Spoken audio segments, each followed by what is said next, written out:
Lorsqu'on évoque la crise de l'euro, on pense tout de suite à la crise de 2008 qui va entraîner un ralentissement de l'économie mondiale et qui va surtout affecter en Europe les pays du Sud, à savoir les économies les plus fragiles. Avec bien sûr les marchés financiers qui se rendent compte que les pays du Sud, notamment la Grèce, sont peut-être insolvables, qui mettent alors leur taux d'intérêt extrêmement haut, ce qui provoque des problèmes de financement et des problèmes de déficit public. Et puis après, on a l'arrivée du FMI, de la Troïka, des pays de l'Union monétaire qui donnent de l'argent à la Grèce. Bref, on connaît assez bien l'histoire. En revanche, on connaît beaucoup moins les causes fondamentales de cette crise. Autrement dit, on sait que la crise a impacté les pays du Sud car ils étaient plus fragiles, mais on n'explique pas pourquoi ces pays étaient plus fragiles. On s'est simplement contenté de dire que les pays du Sud avaient bien trop dépensé, qu'ils avaient laissé exploser leur déficit public, laissé partir leurs fonctionnaires à 40 ans en retraite, etc., etc. Or, c'est une idée préconçue, car derrière la crise de la zone euro se cachent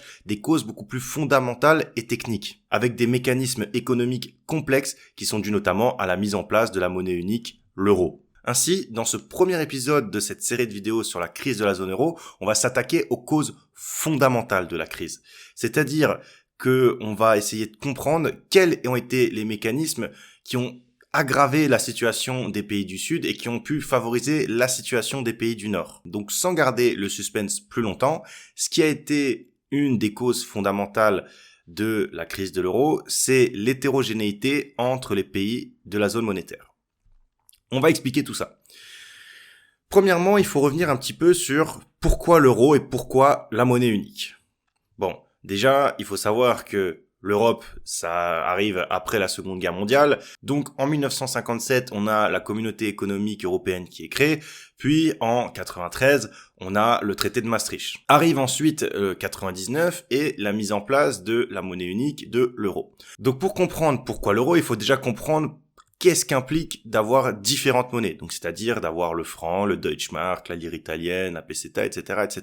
Lorsque vous avez différentes monnaies, vous avez des taux de change, c'est-à-dire que un franc vaut tant de Deutschmark, un franc vaut tant de lire, une lire vaut tant de Deutschmark, etc., etc.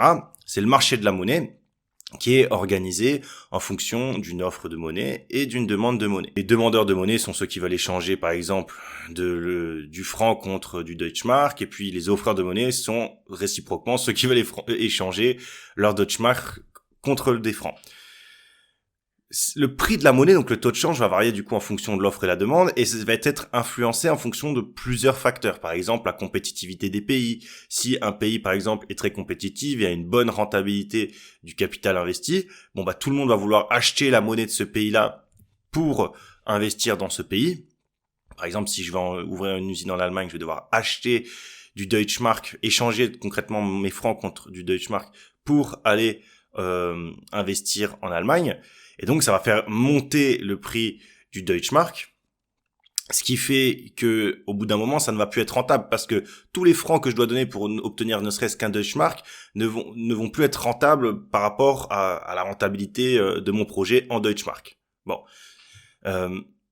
Et donc, le cours du Deutschmark est censé redescendre. Et puis, si vous voulez, ça fluctue comme ça un peu indéfiniment. C'est un peu le principe de base. Pourquoi c'est un problème ? C'est un problème parce que, comme on l'a dit, le taux de change fluctue en fonction des conditions économiques, en fonction des chocs, en fonction de la compétitivité, en fonction de causes fondamentales, en fonction également de la quantité de monnaie, de la politique monétaire qui est menée dans un certain pays, dans une certaine économie. Et donc, pour tout un tas de raisons, le prix va varier, et ça, c'est un problème notamment, par exemple, pour les producteurs. Imaginez que vous soyez un producteur de voitures allemand, d'accord, avec votre usine en Allemagne, donc qui fonctionne avec le Deutschmark, et puis que vous vendiez vos voitures en Italie, avec la lire italienne. La demande de voitures italiennes, c'est-à-dire la demande des Italiens pour les voitures allemandes, va dépendre de leur pouvoir d'achat. Donc imaginez que vous produisiez des voitures pour les exporter en Italie, et puis que entre le moment de la production, de l'achat, et le moment du règlement, il se passe tout simplement une dépréciation de la lire, c'est-à-dire que la lire vaut beaucoup moins. Et vous allez perdre de l'argent. Et vous allez premièrement perdre de l'argent au niveau des ventes, mais vous allez perdre de l'argent au niveau de la demande, parce que si les voitures allemandes, soudain, pour les Italiens, coûtent plus cher, ils vont en acheter moins. Donc, vous êtes confronté non seulement au taux de change, mais surtout à ce qu'on appelle un risque de change. Un risque de change, c'est de se dire que en réalité, votre production ne pourra jamais être à 100% de ses capacités parce que vous n'êtes pas sûr de pouvoir tout écouler. Et donc, c'est un problème parce que dans le fond, la seule chose qui empêche de maximiser la production et la croissance, c'est le risque de change. Ce qui est dommage, puisque vous avez d'un côté des gens qui sont prêts à produire, des gens qui sont prêts à acheter, et c'est juste un problème monétaire. Donc, ce qu'on s'est dit, c'est qu'on va faire en fait un taux de change fixe qui s'appellera l'euro. Et ça, c'est un des premiers trucs à avoir en tête, c'est qu'en réalité, une monnaie commune entre plusieurs pays, c'est rien plus qu'un taux de change fixe. Ça veut dire qu'on a dit que 1 euro serait égal à 6,5 francs, il me semble. C'était environ égal à 0,5 Deutschmark. Et puis ça, on appelait ça 1 euro. Mais en réalité, c'est comme si on dit, ben voilà, 6,5 francs égale 0,50 Deutschmark à vie. C'est comme ça, on fixe le marché d'échange, on contrôle, on bloque le prix finalement. Ça, c'est un des premiers éléments à avoir en tête au niveau de la création d'une monnaie unique, c'est que c'est rien de plus qu'un taux de change fixe. Donc, l'objectif principal de l'euro, c'est de réduire, voire d'annuler complètement le risque de change. C'est-à-dire qu'à partir du moment où vous avez l'euro, bah vous êtes sûr que si vous produisez des voitures, comme dit en Allemagne, pour les vendre en Italie, vous n'allez pas avoir une dépréciation de la monnaie, puisque vous utilisez les mêmes monnaies. Bon, donc c'est génial, vous allez pouvoir produire à 100% de vos capacités pour exporter en Italie, et puis les Italiens sauront que les prix des voitures allemandes vont pas monter en flèche subitement à cause d'un choc que leur économie pourrait subir ou d'une dépréciation monétaire de la part de la Banque centrale, etc., etc.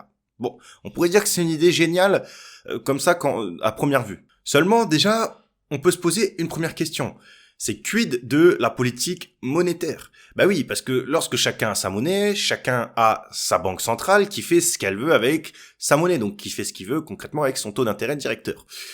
Là, sachant qu'on a une seule zone monétaire, on peut se demander comment on fait. S'il y en a un qui a besoin d'un peu plus de croissance, s'il y en a un qui à la fois est plus déjà dans une période de surchauffe, est-ce qu'on monte le taux, est-ce qu'on baisse le taux? Si vous voulez, le but d'un taux d'intérêt directeur, c'est de pouvoir s'adapter à la croissance économique d'un pays en fonction des fluctuations et des cycles. Lorsqu'on dit l'euro, maintenant, ce sera la monnaie pour tout le monde, il y aura une seule politique monétaire commune, c'est un peu dire que voilà, vous chaussez tous du 42 maintenant, alors que du coup, celui qui chausse du 44, ça lui fait mal aux pieds, et puis celui qui met un 38, il perd ses chaussures. C'est un peu le problème de la zone euro. Néanmoins, on a Mundell, célèbre économiste, qui nous dit en 1961 qu'une zone monétaire peut être optimale et on peut avoir en fait une seule politique monétaire pour une seule zone si ces zones-là suivent des cycles économiques synchronisés. Bah oui, dans le fond, si la France, l'Italie, l'Allemagne, bien qu'elles ne soient pas pareilles, sont en période d'expansion et en période de récession en même temps, ça marche. Puisque quand tout le monde est en période d'expansion, on monte les taux, et puis quand on est en période de récession, de crise, etc., ensemble, on baisse les taux. Et donc, la question fondamentale, c'est de se demander, mais est-ce que ces économies-là sont en cycle synchronisé? Est-ce que ce qui se passe en Italie, c'est la même chose que ce qui se passe en France, en Allemagne, etc., etc.? Et en fait, la réponse apportée avec la création de l'euro, c'est que vu qu'il n'y a plus de risque de change, les pays vont beaucoup plus commercer entre eux, ce qui s'est d'ailleurs observé, effectivement. Donc, étant donné que la part des exportations dans le PIB de chacun, et la part des exportations et des importations, ce qu'on appelle le degré d'ouverture, va augmenter, logiquement, s'il y a, par exemple, un problème économique en Allemagne et qu'ils produisent moins de voitures, vous allez acheter, vous, moins de voitures également, et donc, ils auront moins de revenus pour vous acheter des trucs à vous. Vous voyez ce que je veux dire? Donc, tout le monde est un peu intraconnecté, et donc, on est censé suivre les mêmes flux, les mêmes cycles, économiques.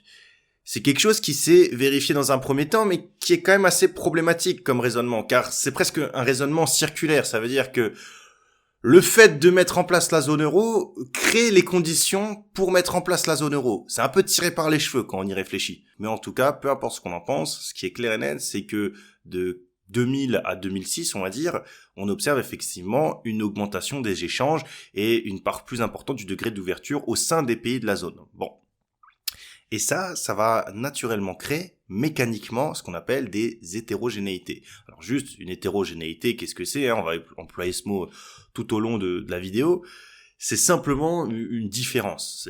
Voilà, c'est-à-dire que lorsque des pays sont homogènes, ça veut dire qu'ils sont pareils, ils sont à peu près, c'est les mêmes. Lorsqu'ils sont hétérogènes, ça veut dire qu'ils sont différents. Ça veut dire qu'on observe des différences notables. Voilà, c'est rien de plus.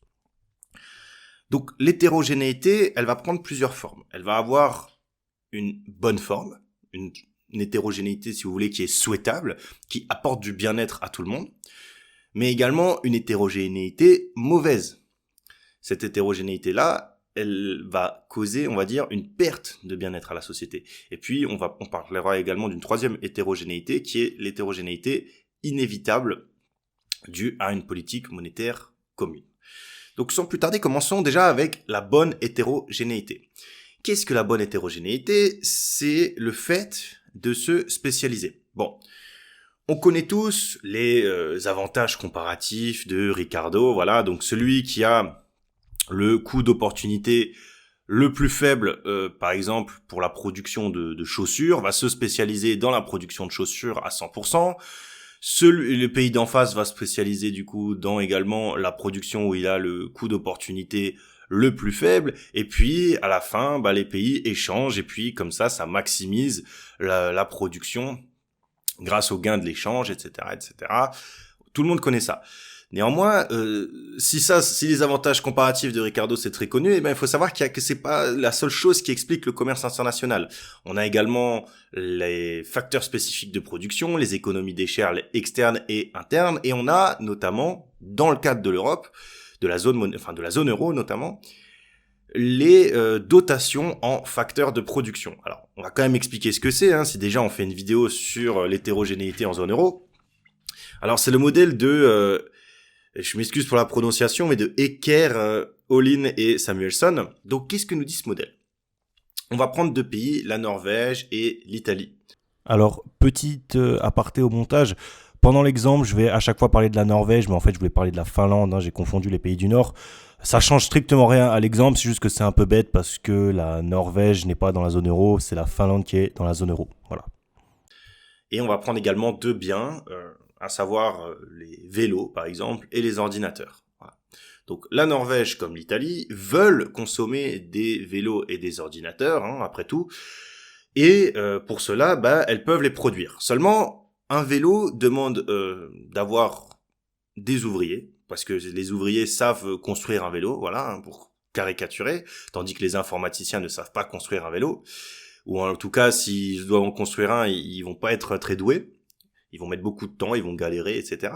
Et puis à l'inverse, les ouvriers ne savent pas créer d'ordinateur, ou du moins, ils galèrent, ça va leur prendre du temps, ils ne savent pas comment faire, etc., etc.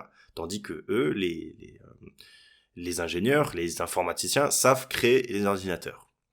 Donc on a deux biens, les vélos qui nécessitent notamment pour être produits des ouvriers, et puis des ordinateurs qui eux nécessitent des ingénieurs.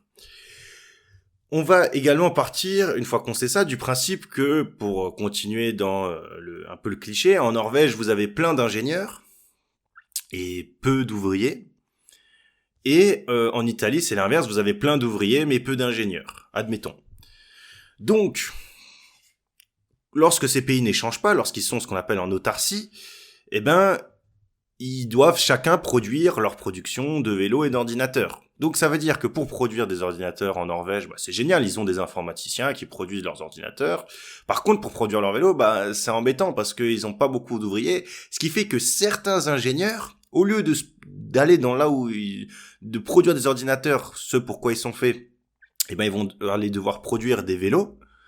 Et puis pareil en Italie, vous avez plein d'ouvriers qui produisent des vélos, donc c'est génial, mais pour produire des ordinateurs, vous avez des ouvriers qui vont devoir aller vers la production d'ordinateurs, ce pourquoi ils ne sont pas formés. Donc on sent bien qu'il y a des sortes de frictions qui empêchent d'optimiser la production. Donc, ce qui va se passer, c'est que une fois que les économies vont s'ouvrir aux échanges internationaux, ça paraît logique. L'Italie, qui regorge d'ouvriers spécialisés dans la production de vélos, donc qui ont un coût d'opportunité en termes de création de vélos qui est très très faible, vont se spécialiser dans la production de vélos, et puis avec le même raisonnement, la Norvège va se spécialiser dans la production d'ordinateurs, et puis à la fin les deux échangent.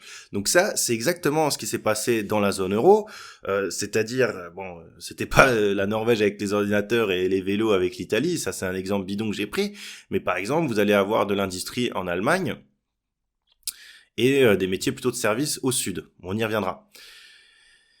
Donc, si on fait le bilan, l'ouverture aux échanges d'un point de vue global est bénéfique parce qu'on produit plus de vélos et plus d'ordinateurs et à bas coût, donc on les échange, donc c'est génial. Néanmoins, il y a des perdants à cette mondialisation et ça c'est très important. Tout le monde n'y gagne pas de la même manière. C'est que dans le fond, les quelques ouvriers qui étaient en Norvège, tout comme les quelques ingénieurs qui étaient en Italie, eh ben ils voient ce qu'on appelle leur revenu réel diminuer. Pourquoi ? Parce que l'Italie se spécialise dans les vélos et la Norvège se spécialise dans les ordinateurs. Ce qui fait que il n'y a plus de production d'ordinateurs en Italie ni de production de vélos en Norvège. Donc ceux qui savaient produire des vélos en Norvège, donc les ouvriers, ne produisent plus rien. Donc puisqu'il y a plus de il y en a plus, ou en tout cas il y en a beaucoup moins qu'avant, il y a beaucoup moins d'usines de vélos, donc ils vendent beaucoup moins. Donc, ils voient, comme dit, leur revenu réel diminuer. Et ça, c'est ce qui s'est caractérisé dans la zone euro. On va y revenir. Juste avant ça, il faudrait encore introduire un autre élément pour être sûr de tout comprendre, c'est la différence entre le commerce extérieur intra-branche et interbranche. Le commerce intra-branche, c'est de se dire, les gars, on produit chacun des voitures, mais moi je vais produire des voitures rouges et vous des voitures bleues. Voilà, donc si vous voulez, c'est le même bien, mais avec une différenciation au sein du bien. Ça, c'est du commerce intra-branche. C'est du commerce à l'intérieur d'une seule branche. Le commerce interbranche, comme son nom l'indique, c'est entre plusieurs branches. Ça veut dire qu'en fait, le pays, moi je me charge par exemple de la production de voitures à la fois bleues et rouges, et puis vous chargez de la production de vélos, par exemple. Voilà. Ça va avoir des effets différents parce que dans le cas d'un commerce intra-branche, finalement, la part des exportations sur le PIB ne bouge pas trop, tandis que dans un commerce interbranche, les exportations divisées par le PIB, donc la part des exportations dans le PIB, va varier. Et de plus, dans un commerce interbranche, comme on voit en zone euro d'ailleurs, donc comme dit, chacun se spécialise dans un seul bien, on va avoir des chocs sectoriels qui vont créer des asymétries. Pourquoi ? Parce que si, par exemple, c'est que l'Allemagne qui crée des voitures, s'il y a un choc sur la production automobile, donc, une pénurie de pièces pour fabriquer des voitures ou une pénurie de matières premières, peu importe, ça va affecter en premier l'Allemagne. Ça va affecter en premier l'Allemagne. À long terme, évidemment, vu que l'Allemagne voit son revenu diminuer et qu'elle importe, ça fait diminuer le revenu des autres. C'est ce qu'on a expliqué précédemment. Mais dans un premier temps, ça va affecter l'Allemagne. Donc là où avant les chocs sectoriels affectaient un peu tout le monde en même temps, puisque chacun avait ses petites usines de voitures dans son pays, désormais, vous avez un choc sectoriel qui va affecter énormément un seul pays et pas les autres.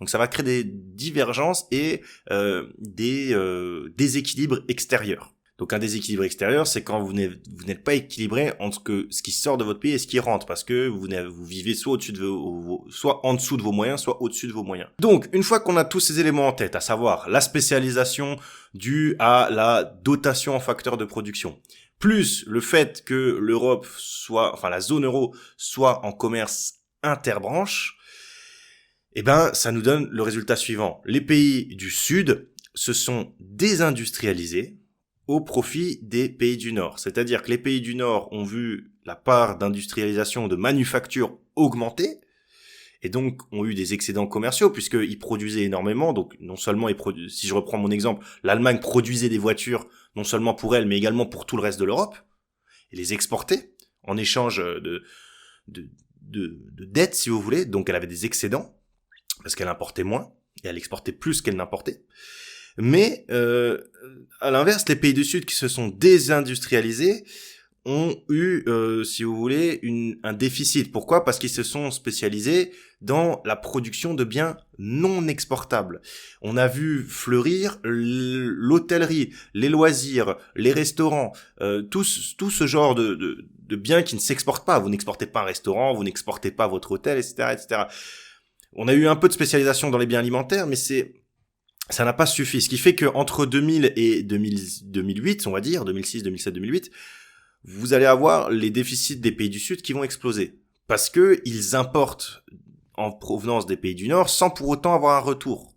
Donc ils vous disent concrètement, on vous rendra ça une fois, mais dans le fond, leur déficit explose. Petit rappel, quand on parle de pays du Nord, dans cette vidéo, on entend l'Allemagne, l'Autriche, la Belgique, la Finlande, les Pays-Bas. Et quand on parle des pays du Sud, on parle de l'Espagne, l'Italie, le Portugal, la Grèce et la France également. Bon, la France, c'est un peu entre les deux, mais vu la situation actuelle, on peut vraiment parler de pays du Sud, même aujourd'hui en 2023. Donc pour récapituler cette première source d'hétérogénéité, on a de la spécialisation productive, ce qui est une bonne hétérogénéité, car on a tout intérêt à se spécialiser et à échanger ensuite, donc qui augmente, si vous voulez, le bien-être commun, mais pas pour tout le monde. Parce que certains vont se faire léser, c'est-à-dire que exactement ce que j'ai dit avant, l'Italie qui avait, dans mon exemple, les ouvriers, les quelques ingénieurs qu'il y avait en Italie ils ne servent plus à rien. Puisqu'on n'exploite plus. Dites-vous qu'au sein de la zone euro, ça va être la même chose.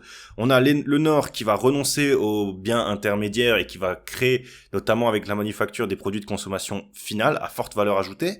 Et puis les pays du Sud qui, eux, vont se désindustrialiser et se spécialiser dans une production qui n'est pas exportable, qui est uniquement consommable sur place. Donc ça augmente bien sûr leur déficit extérieur. La vraie question maintenant, c'est de se dire, mais alors pourquoi cette monnaie commune, ce taux de change fixe, qu'est l'euro, je le rappelle, ça a marché pour les pays du Nord, mais ça n'a pas marché pour les pays du Sud. Pourquoi normalement, ça aurait dû être à l'équilibre, comme dans l'exemple que j'ai donné. Pourquoi ça n'a pas fonctionné? Ça, c'est dû à la deuxième, on va dire, partie de cette vidéo, qui va être les hétérogénéités non souhaitables, la mauvaise hétérogénéité. Et donc, cette mauvaise hétérogénéité, je vais pas faire durer le suspense plus longtemps, c'est dû à des problèmes structurels au sein de la zone euro. Qu'est-ce qu'un problème structurel? C'est un problème, on va dire, qui prend place dans les économies réelles, c'est-à-dire un problème de politique. Pourquoi je dis que c'est un problème politique? Tout simplement car les différents dirigeants de la zone euro n'ont pas pris en compte dans leur politique le fait de gérer les hétérogénéités de spécialisation de production. Car il y avait une sorte d'idéologie dans l'air qui disait que de toute façon, une monnaie unique fera forcément converger toutes les économies. Ça paraît logique, passez votre chemin. Et donc, on va avoir, on va dire, des sortes de divergences d'opinion d'un point de vue des dirigeants. On a par exemple la Commission européenne en 1990 qui dira que le marché unique créera automatiquement la monnaie unique, qui, dans le sens où les pays sont tellement intégrés les uns les autres que les cycles économiques sont parfaitement corrélés et que il n'y a aucun souci à mettre une monnaie commune. On aura Jacques Delors en mars 2001 qui dira qu'il faut renforcer l'industrie, l'intégration politique après l'intégration économique. On aura Joschka Fischer, le chancelier allemand, en mai 2000, qui dira qu'il faut même un gouvernement européen, alors que, par exemple, en France, vous aurez Lionel Jospin, en 2001, qui dira qu'il est contre le fédéralisme européen à l'américaine. Donc, on a des idées divergentes, et dans le fond, personne ne s'accorde trop sur les politiques à mettre en place pour gérer, justement, cette spécialisation. Et donc, on va avoir des pays qui vont accompagner la spécialisation productive et des pays qui n'en ont rien à faire. Le cas de l'Allemagne est assez emblématique.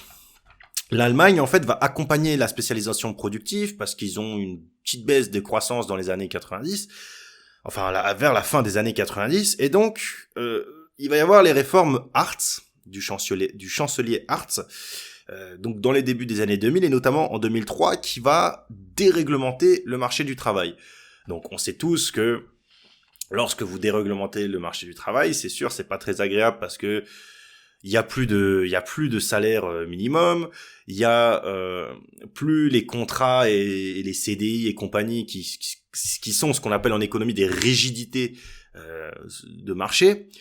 Mais néanmoins, on a une plus grande flexibilité, on va avoir un suivi des chômeurs, on va avoir un soutien aux travailleurs indépendants et aux mini-jobs, donc vraiment tout pour flexibiliser, pour essayer d'avoir chacun qui puisse trouver sa place sur le marché du travail. On va avoir une baisse de l'avantage chômage, et puis surtout on va avoir une fin du salaire minimum, comme je l'ai dit. Donc, il faut rajouter à ça que l'Allemagne, en parallèle de ça, d'un point de vue budgétaire, a tout fait pour réduire son déficit. Donc on peut dire que l'Allemagne a vraiment accompagné la spécialisation productive en se disant, bon bah voilà, on va essayer de faire un énorme choc d'offres, puisque c'est le moment de se spécialiser. À l'inverse, en France, ça n'a pas du tout été comme ça. Donc on a une Allemagne qui réduit l'emploi public, alors que la France qui l'augmente dans le même temps avec les collectivités locales. L'Allemagne qui réduit sa dépense en protection sociale, la France qui l'augmente. L'Allemagne qui baisse ses cotisations sociales pour favoriser les entreprises, la France qui augmente. L'Allemagne qui baisse le déficit public, la France qui l'augmente. Donc on a des politiques budgétaires et fiscales qui ne sont absolument pas coordonnées et qui créent de l'hétérogénéité, ce qu'on appelle structurelle. C'est-à-dire que vous avez des différences de compétitivité, vous avez des différences de capacité de financement, des différences d'un point de vue de l'éducation, d'un point de vue de la recherche et du développement, et ça, comme dit, ça crée des hétérogénéités structurelles, réelles. C'est-à-dire que si vous mettez une usine en France, d'un côté du côté français du Rhin, elle va être rentable, j'en sais rien, elle va vous rapporter une rentabilité de 10%, je dis n'importe quoi, vous la mettez de l'autre côté, grâce à certaines réformes structurelles, elle va vous rapporter 16%. Donc, forcément, le calcul est vite fait, vous choisissez de la mettre de l'autre côté du Rhin. Et donc, la stratégie de l'Allemagne là-dedans, ça a vraiment été de se dire, c'est simple, vu que on va avoir ce qu'on appelle une réallocation des facteurs de production, donc du capital et du travail, il faut essayer de flexibiliser tout ça au maximum pour que cette transition, cette réallocation se fasse le plus rapidement possible et sans friction. C'est-à-dire que, en langage courant, qu'est-ce que ça veut dire ? Ça veut dire que concrètement, le mec qui était spécialisé dans un truc que l'Allemagne ne va plus produire, donc typiquement, dans mon exemple précédent, l'ouvrier en Norvège ou en Finlande, je sais plus ce que j'ai dit, l'ouvrier qui est dans le pays où il ne sert plus à rien, il faut qu'il arrête d'être ouvrier pour devenir ingénieur ou pour devenir autre chose. Et donc pour ça, il faut qu'il se reforme, il faut qu'il retrouve du travail rapidement, il faut qu'il puisse être embauché à bas coût pour qu'on puisse d'abord le former, parce qu'il ne rapporte pas grand-chose au début, étant donné qu'il n'est pas très productif, il n'a pas d'expérience. Donc il y a tout un tas de trucs comme ça qui fait que l'Allemagne a eu cette stratégie-là.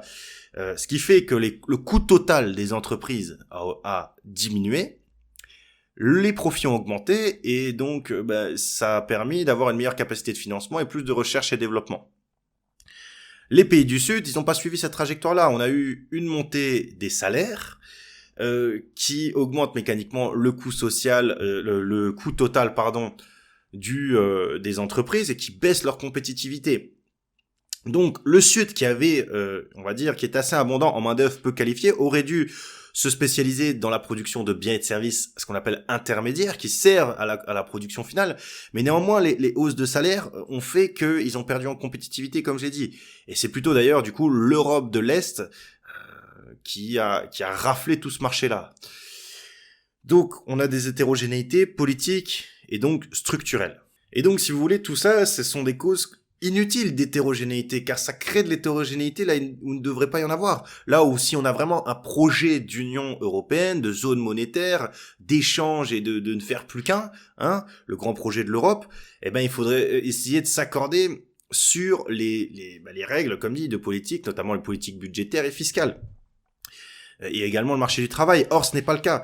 On a par exemple, comme on l'a dit, le marché du travail qui va appliquer différentes négociations en France et en Allemagne. Différents syndicats, différents coûts du travail.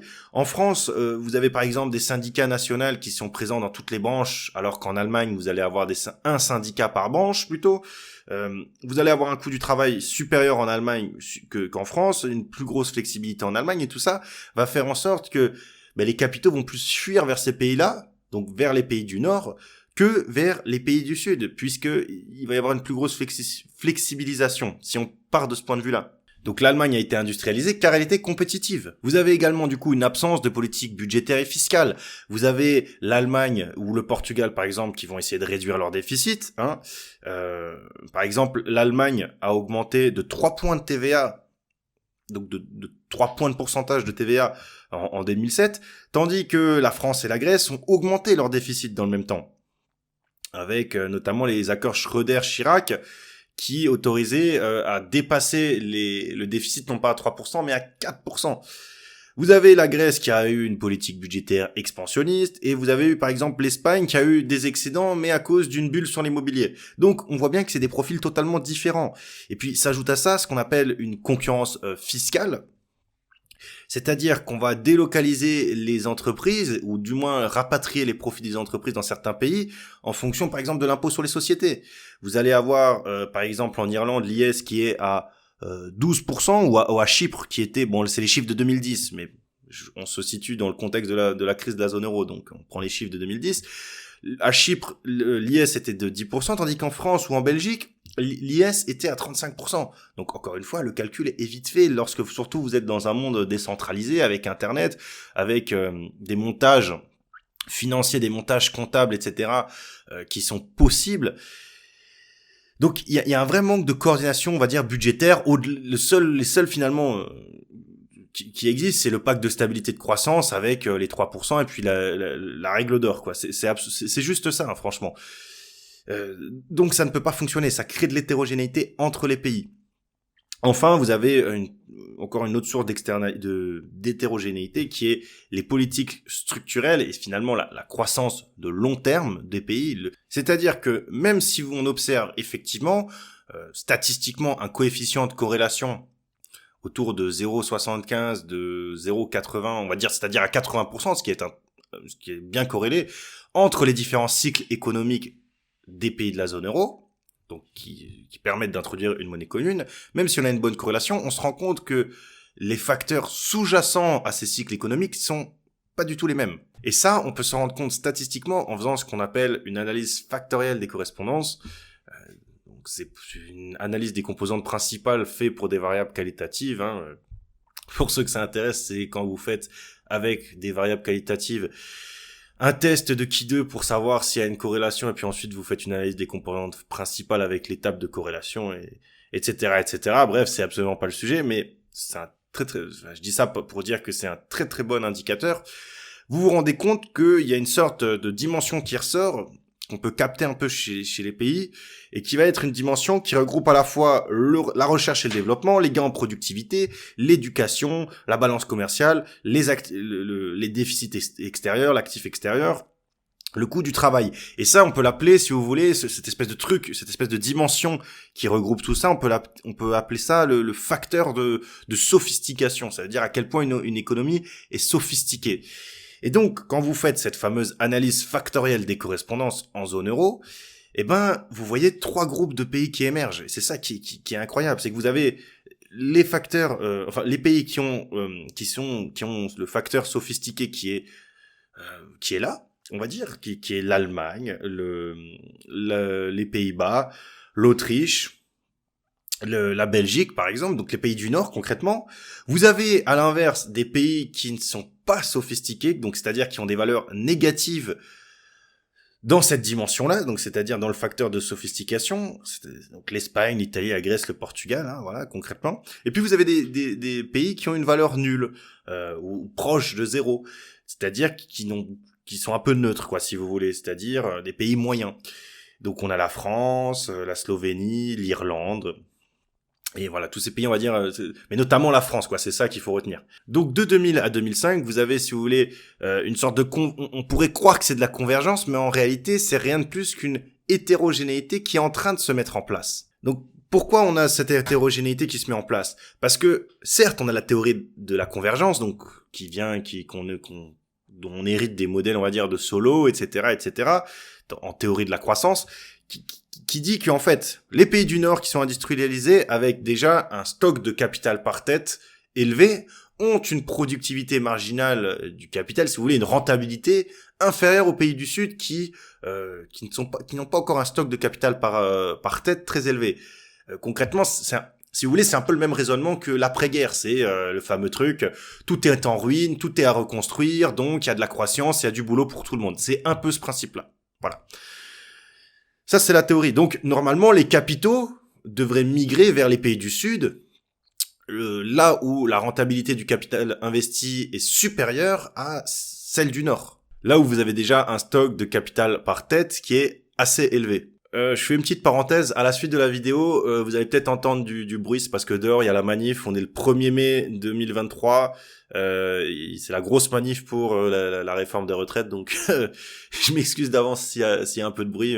J'essaierai de réduire ça au montage. On essaiera de faire quelque chose. Bon, et alors du coup, si on a cette fameuse théorie de la croissance, pourquoi ça n'a pas marché? Car certes, si vous voulez, les capitaux du Nord sont allés vers le Sud, mais malheureusement, ils ne sont pas allés dans l'industrie. Ils ne sont pas allés dans des secteurs avec des gains de productivité élevés, comme l'industrie. Ils sont allés, notamment, le cas le plus emblématique, c'est l'Espagne, dans l'immobilier. Vous allez avoir une bulle immobilière absolument phénoménale en Espagne, avec des chantiers qui augmentent de plus de des mises en chantier qui augmentent de plus de 70% en 7 ans, ou encore le domaine de l'hôtellerie qui va prendre plus de 50% dans les pays du Sud. Mais du coup, comme le salaire de tous ces secteurs-là augmente, la demande augmente, mais la croissance stagne. Pourquoi? Parce que, encore une fois, c'est des domaines à faible gain de productivité. Donc, vous ne pouvez pas avoir une croissance qui monte quand vous employez des serveurs, parce qu'un serveur, bon, s'il se démerde bien, il peut servir quelques personnes en plus, mais il va jamais passer de je sers 10 personnes en 10 minutes à je sers 100, 1000 ou 10 000 personnes en 10 minutes. Chose qui est possible dans l'industrie, puisque dans l'industrie, vous avez au départ, je sais pas, les mecs qui mettent les petits trucs sur les bouchons du capuchon, là. Comme dans Charlie et la chocolaterie, qui le font à la main, et puis à la fin, vous avez le robot qui va 1000 fois plus vite qu'eux, quoi. C'est un peu l'image qu'on peut tous avoir en tête. Donc, vous avez un déficit extérieur qui va augmenter. Pourquoi? Parce que la demande intérieure augmente, car il y a des capitaux, il y a des chantiers, etc., etc. Mais c'est des biens qui ne s'exportent pas. Hein. L'immobilier ne prend pas le train pour Bruxelles. Et du coup, vous avez la demande qui augmente, les importations qui augmentent, mais les exportations qui n'augmentent pas. Donc, le déficit qui augmente. À l'inverse, en Allemagne, vous avez les fameuses réformes Hart, c'est d'une manière générale dans les pays du Nord. Ce qui fait que vous allez avoir une convergence, mais une convergence qui est biaisée, car elle n'est pas due grâce à une bonne allocation du capital, mais elle est due à cause d'une spécialisation productive inadaptée. Et puis vous allez avoir, bien sûr, on va y revenir dans la dernière partie de la vidéo, la politique monétaire unique qui dit que tout le monde chaussera du 42 alors qu'il y en a qui ont besoin de 45 et d'autres de 38. Ce qui fait que, par exemple, en Espagne, il y a eu une politique monétaire expansionniste, là où il n'y en avait pas besoin, ce qui a favorisé l'immobilier, et puis en plus de ça, une politique fiscale très accommodante, on va dire. Et donc, pour le cas de l'Espagne, ça a masqué la désindustrialisation dans les chiffres de la croissance. Donc l'Espagne, qu'on peut prendre comme exemple pour caractériser les pays du Sud, a vu ses exportations diminuer, sa capacité à exporter, à échanger diminuer, tandis que l'Allemagne a vu sa capacité à exporter augmenter, puisqu'elle devenait plus compétitive dans le même temps. Et c'est donc pour ça que on a eu des pays du Nord globalement qui ont réussi à tirer profit de la zone euro, car il y a eu un accompagnement politique de la spécialisation productive, dû à la dotation en facteurs de production, etc. Tandis que dans les pays du Sud, on n'a pas du tout eu ça. Voilà, donc ça, c'est les deux principales causes de l'hétérogénéité, à savoir la bonne hétérogénéité, la spécialisation productive, et la mauvaise hétérogénéité, celle qui est due malheureusement à des divergences de politique, politique budgétaire, fiscale, structurelle, le marché du travail et la croissance de long terme. Et puis enfin, on va parler d'une dernière source d'hétérogénéité, qui n'est rien de plus que l'hétérogénéité inévitable due à la politique monétaire unique en zone euro. Et ça, il faut absolument qu'on en parle. En fait, il faut comprendre qu'une zone monétaire, même si c'est une zone monétaire optimale, au sens de Mundell, avec des cycles économiques synchronisés, etc., etc., dans le fond, une zone avec une monnaie unique, et donc avec une politique monétaire unique, c'est une machine à créer de l'hétérogénéité d'une manière aussi simple que bonjour. Lorsque vous avez, on l'a dit, un seul taux d'intérêt pour tout le monde, mécaniquement, qui est une sorte de taux d'intérêt moyen, eh ben, les pays avec une croissance déjà supérieure au taux d'intérêt, continuent à avoir de la croissance. Donc c'était le cas pour l'Irlande, la Grèce, l'Espagne, avec qui au début avaient un taux d'intérêt qui était beaucoup trop bas pour leur pays, avec l'afflux de capitaux, etc., etc. Donc ça veut dire que c'était la politique monétaire en zone euro pour ces pays-là se traduisait par l'équivalent d'une politique monétaire expansionniste, avec du coup une augmentation de la croissance. Et puis à l'inverse, dans les pays, on va dire à l'époque c'était les pays du Nord, donc l'Allemagne notamment, vous aviez pour ce même taux d'intérêt-là une politique monétaire qui était trop restrictive. Et donc si vous êtes si vous avez votre taux de croissance qui est en dessous du taux d'intérêt, c'est un cercle vicieux parce que du coup vous avez encore moins de croissance, donc le taux d'intérêt qui bougera pas paraît encore plus gros comparé à la croissance que vous êtes capable de produire. Et puis à l'inverse, quand vous êtes au-dessus, c'est un cercle vertueux, car plus vous avez de croissance, plus l'écart entre votre croissance et le taux d'intérêt est grand. Donc ça diverge complètement, il y a un écartement, et puis ça va s'inverser à partir de 2008, on va dire. C'est une sorte d'inversion dans le sens où ça va plus profiter aux États du Nord et pas assez pour les États du Sud, qui auraient dû avoir des politiques monétaires adaptées. Et donc c'est une hétérogénéité qui est complètement due à la politique monétaire commune. Donc ça, c'est déjà un premier phénomène qui est assez facile à comprendre et face auquel on peut se dire tiens, il y a quand même un problème là-dedans. Mais c'est pas fini parce qu'il y a une deuxième haute source d'hétérogénéité. Ça va être, en plus de ces taux d'intérêt uniques, le fait qu'on va rajouter des primes de risque au financement, et notamment au financement des États. Oui, parce que au début, c'est-à-dire de 2000 à 2008, début de la zone euro, tous les États empruntent au même taux. Donc la Grèce, la France, le Portugal, l'Allemagne, tous les marchés financiers qui sont censés normalement, avec leur sagesse, pouvoir dire tiens, toi tu es plus risqué, donc on va te mettre un taux un peu plus haut, toi tu es moins risqué, donc il y a un taux un peu plus bas. Non, ils font le même taux pour tout le monde, c'est-à-dire que pour eux, prêter à l'Allemagne ou à la Grèce ou à l'Italie ou à je ne sais quoi, c'est exactement du pareil au même.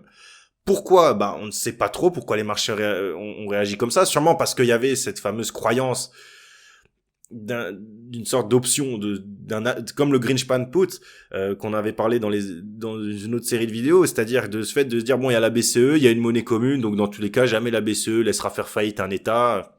On ne sait pas pourquoi les marchés se sont dit ça, le fait est qu'ils se l'ont dit.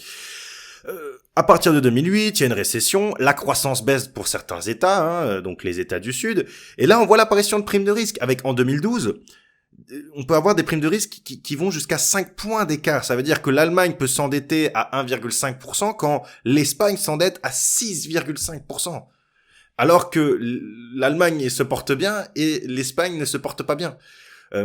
Donc ça crée un cercle vicieux.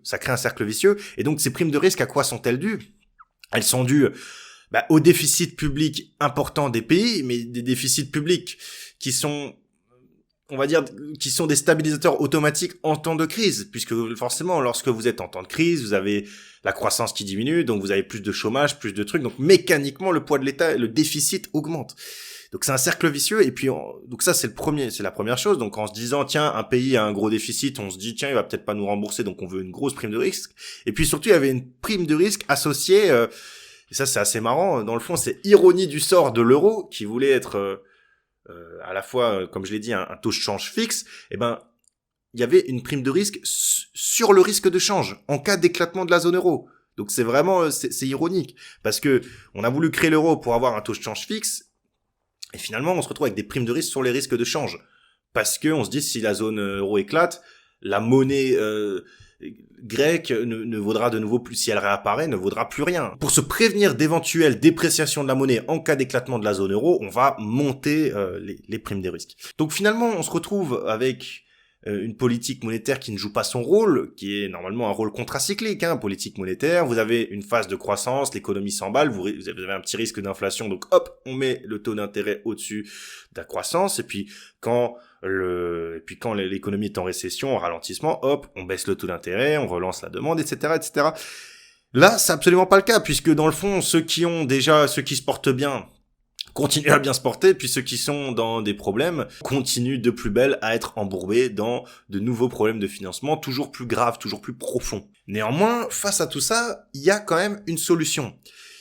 C'est que si la politique monétaire n'arrive plus à jouer son rôle, ce qui est quand même dommage, mais bon, admettons qu'on ne puisse plus avoir accès à la politique monétaire, bon, eh ben ce serait la politique budgétaire qui est censée, du coup, essayer d'être beaucoup plus volatile, d'être beaucoup plus flexible, voilà, c'est ça que je cherchais, beaucoup plus flexible, pour pouvoir ajuster nationalement au cas par cas des pays. C'est-à-dire que la France dispose encore de sa souveraineté en termes de politique budgétaire, l'Allemagne aussi, l'Italie aussi, donc c'est à eux de pouvoir ajuster d'ajuster la politique budgétaire en fonction de la conjecture. Néanmoins, on peut pas, car même ça, il y a le pacte de stabilité de croissance qui interdit les déficits au-delà de 3%, et la règle d'or qui dit que le déficit structurel, donc ça veut dire le déficit, une fois qu'on a enlevé le rôle des stabilisateurs automatiques, donc en prenant uniquement le solde discrétionnaire et la charge de la dette, doit être inférieur à 0,5%. Donc ça laisse pas beaucoup de marge de manœuvre. Donc finalement, on a une politique monétaire unique, plus une politique budgétaire qui doit être soi-disant harmonisée, mais avec des règles qui peuvent être critiquables, avec ce fameux, pas plus de 60% de dette et pas plus de 3% de déficit.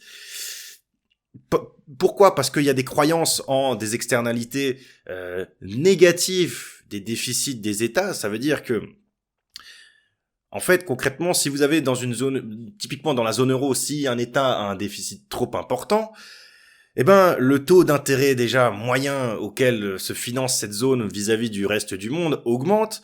Vous avez également un déficit extérieur de toute la zone totale qui peut augmenter de manière trop forte et donc baisser le taux de change de l'euro, donc vis-à-vis du reste du monde, du dollar, du yuan, etc.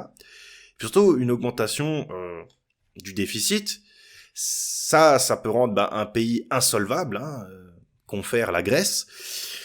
Et donc, ça force les autres pays et des instances, etc., comme le FMI, la Troïka, à financer la Grèce. Et ça, on n'a jamais trop envie de mettre la main au portefeuille pour aller réparer les bêtises du voisin. Donc, il y aurait une autre solution, une dernière solution, qui serait cette fois-ci de retourner sur la politique monétaire, mais de créer une politique monétaire plus adaptée avec plus d'outils. Car aujourd'hui, le seul outil que possède la Banque centrale, c'est le taux d'intérêt à court terme, concrètement, c'est ça. On pourrait essayer de mettre en place des outils, et surtout, pas seulement de les mettre en place, mais réellement de les utiliser autres. C'est-à-dire qu'aujourd'hui, la Banque centrale européenne, elle a un objectif d'inflation de 2%. C'est-à-dire qu'elle va fixer son taux d'intérêt à court terme, qui, je le rappelle, influence tous les pays de la zone, donc du 42 pour tout le monde, même pour ceux qui font du 45 ou du 38, mais en se basant uniquement sur l'inflation des prix à la consommation.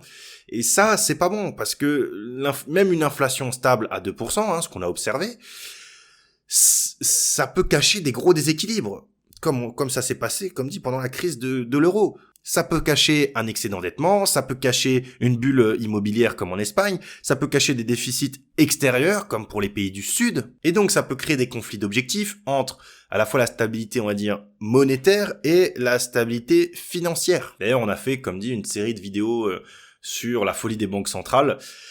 Je vous mets la fiche qui s'affiche quelque part là à l'écran. Donc concrètement, ce qu'il faudrait, c'est pour avoir plus d'instruments. Par exemple, typiquement dans le cas de la crise, de la bulle immobilière en Espagne, il faudrait avoir une banque centrale qui peut spécifiquement augmenter les réserves obligatoires des banques ou leurs fonds propres ou peu importe vis-à-vis des prêts immobiliers et pas des prêts pour l'entrepreneur du coin qui veut innover, etc., etc. Il faut des instruments qui soient beaucoup plus précis que simplement un taux d'intérêt. Et ça, c'est une conclusion qu'on avait déjà tirée dans justement la série de vidéos sur la folie des banques centrales. Et puis en plus de ça, il faudrait une politique budgétaire plus flexible, c'est-à-dire pouvoir, par exemple, augmenter les taxes sur les biens immobiliers en Espagne, réduire les avantages fiscaux, etc., etc.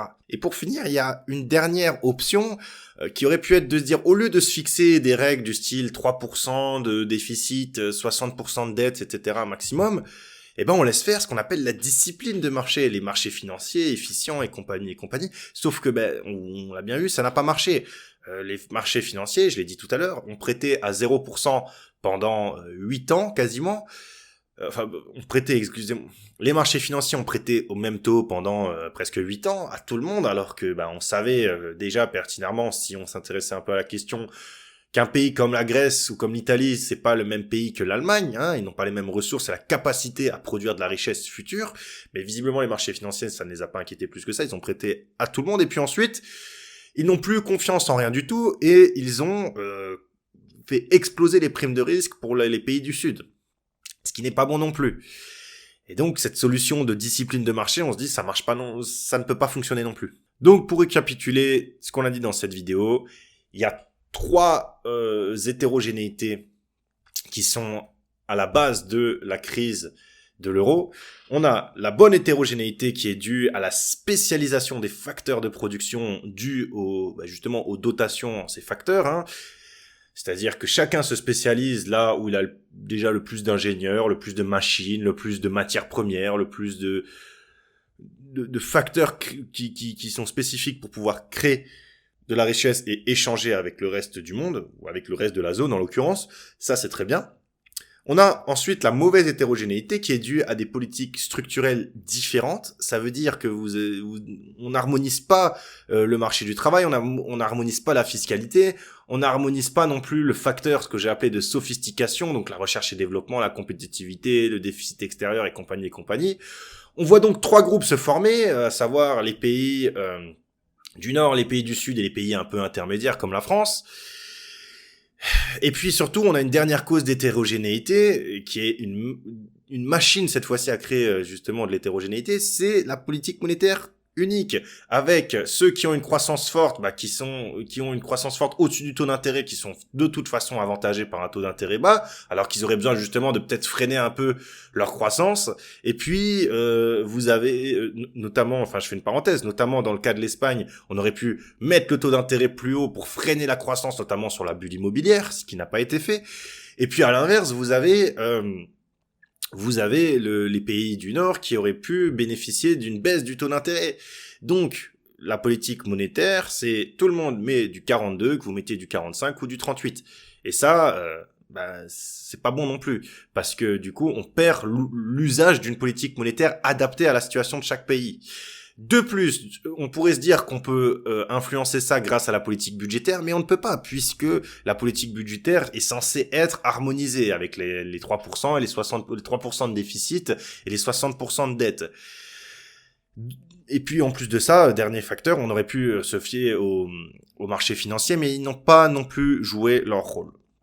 Aujourd'hui, à la veille de la crise de l'euro, on avait des hétérogénéités avec une part de l'industrie dans le PIB qui va de 6 à 27%, hein, des revenus minimum ou médians qui vont de 14 000 euros par an à 32 000 euros par an, le double, plus du double, un solde courant qui va de moins 9% à plus 10% du PIB, et une croissance de long terme qui se situe entre moins 3% et plus 1%, entre par exemple les pays du Sud et du Nord. Et donc toutes ces hétérogénéités-là ont été les déclencheurs de la crise. D'ailleurs, dans une prochaine vidéo, dans la prochaine vidéo de cette série, que j'essayerai d'afficher ici, on s'intéressera notamment aux symptômes de la crise de l'euro. Je finirai simplement pour ceux qui sont toujours là, par dire que finalement, toute cette crise de la zone euro, ça remet quand même en question le fait de vouloir absolument mettre ses gros doigts dans la machine économique, c'est-à-dire bloquer les prix, tout simplement, hein, bloquer les prix des monnaies, imposer un taux de change fixe avec l'euro, avec tout un lot de catastrophes que ça peut engendrer, et encore une fois, tout ça pour réduire le fameux risque de change, mais qui n'était pas non plus si problématique que ça, et surtout par volonté politique d'absolument unir l'Europe, d'avoir une sorte de gouvernement européen, de pays européens, comme sont un peu les États-Unis. Or, on voit bien que ces pays-là sont fondamentalement différents, tant sur la culture que sur la structure économique, comme on a pu le voir, ce qui crée de l'hétérogénéité, ce qui crée des crises.